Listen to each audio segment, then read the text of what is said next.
I like business. I like reading business books. I learn a lot. I don't know what I'm doing with business, but I'm fascinated by kind of the culture of business and why things work. And when you read a business book, business books will often give you examples of what to do and what not to do based on history.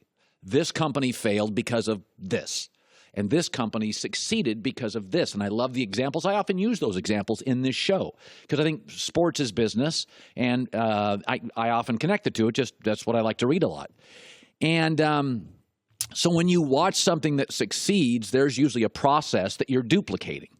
There's usually a path to success, and there's usually also a path to failure. You can look at, even for individuals, if you get pregnant in your teens, your poverty chances explode in America. So try to avoid that, right? There's paths to success and paths to failure.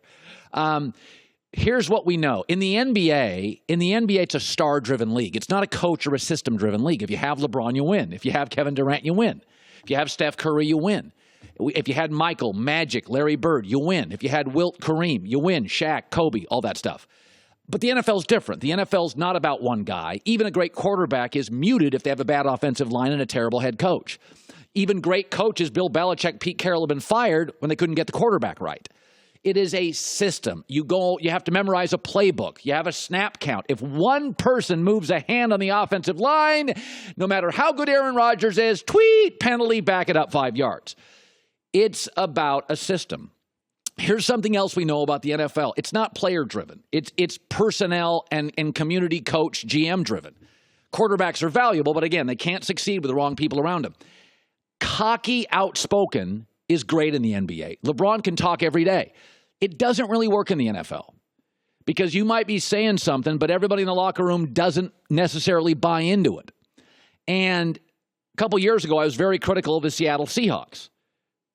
Like, if somebody's going to talk on that team, make it Russell Wilson, not cornerbacks and defensive ends and edge rushers. And they just got too cocky and too loud and too political and too outspoken. And what happened to the dynasty? Never heard Russell Wilson talk, and he was at work watching film. And I watched the Philadelphia Eagles, and listen, they got a great GM, Howie Roseman. Doug Peterson's on the show Friday. Obviously a sharp dude. Carson Wentz he's, to me, I was in love with Andrew Luck 5 years ago. He's the new guy. He's the new cat. He's Andrew Luck, but more athletic. And I mean, seriously, I think he's got a little better arm. But man, oh man, do they look like Seattle. Here's their coach, Doug Peterson, excerpt from his book, Fearless. Oh boy, won a Super Bowl, got to have a book. You know, it made me mad watching Jacksonville. They had New England right where they wanted them. I was screaming at the TV in my office when they knelt right before halftime. Inside, I was like, I'll never do that. I'll never do that. So he calls out Jacksonville. Now, he's writing a book. Anybody can take an excerpt from a book and blow it up. But the fact that a coach wins a Super Bowl, a couple years ago, he wasn't even calling plays in Kansas City, and now he's writing a book. Woo! His team's making a lot of noise. Lane Johnson, offensive lineman, suspended twice, PEDs, has doubled down, ripping the Patriots. They put billboards up in New England taunting the Patriots. Head coach, I wouldn't have done what Jacksonville did. Oh, boy. Folks, this is Seattle. Just look at the similarities between Philadelphia and Seattle. Both have an elite all-time quarterback talent. Carson Wentz, I know he doesn't have a lot of years. He's outrageously gifted. You don't even have to know football. Carson Wentz is filthy good. He is, I mean, again, let's just say next 7 years, he plays 14 games on average. That's a Hall of Famer. It's not hard to spot Hall of Famers. You can see real quick with Aaron Rodgers.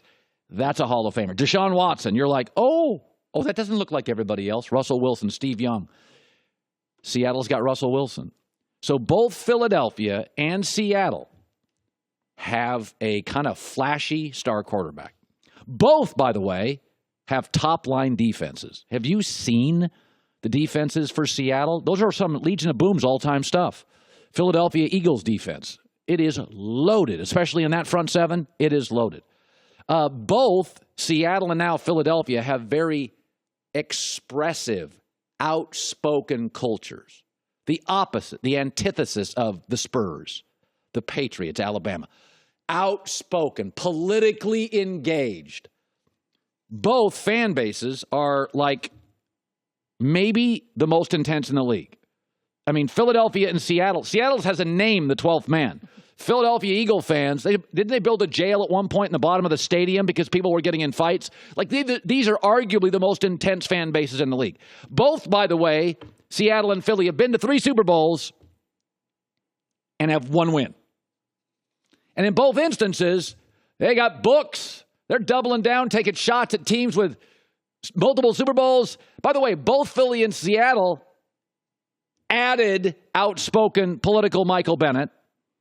By the way, both Philadelphia and Seattle lost key coordinators after the Super Bowl, like Dan Quinn for Seattle went to Atlanta. Oh, yeah, he's real good. Frank Reich is leaving Philadelphia, going to Andrew Luck. Gut feeling is, yeah, that's going to work out. Listen, man, success is great, but if you want to make it last, Alabama 10 years, New England 18 years, NFL's not the NBA. Loud guy, talky guy, billboards, taunting, legendary coach, quarterback guy. These Eagles, Seahawks, from quarterback to defense to culture to fan base to Super Bowl appearances, Bennett losing key coordinators. Now I got books. I got head coach, got a book. Got a book. Does Bill Belichick have a book? Does Andy Reid have a book? I mean, Tom Coughlin had a book. I think it was after like 25 years coaching, multiple Super Bowls, had a book. Jason Whitlock talked about this yesterday on Speak for Yourself. I see a team that feels like they're on top of the world and they reinvented football and they are the end-all, be-all of football. And I just think teams like that oftentimes get humbled. I just tone it down a little bit, Philly. Win a second Super Bowl, then this will seem more justified. Yes. Doug Peterson's on the show, Friday? I am going to scold him on a book. I'm going to say, come on. I need more than 2 years coaching in the NFL before I get a book out. He's buddies with Andy Reid, who's my all-time favorite guy. Hi, everybody. Thanks for watching. Subscribe here to get the latest from the show. Also, be sure to check out more of the best clips from The Herd or go watch a few segments from other shows on FS1.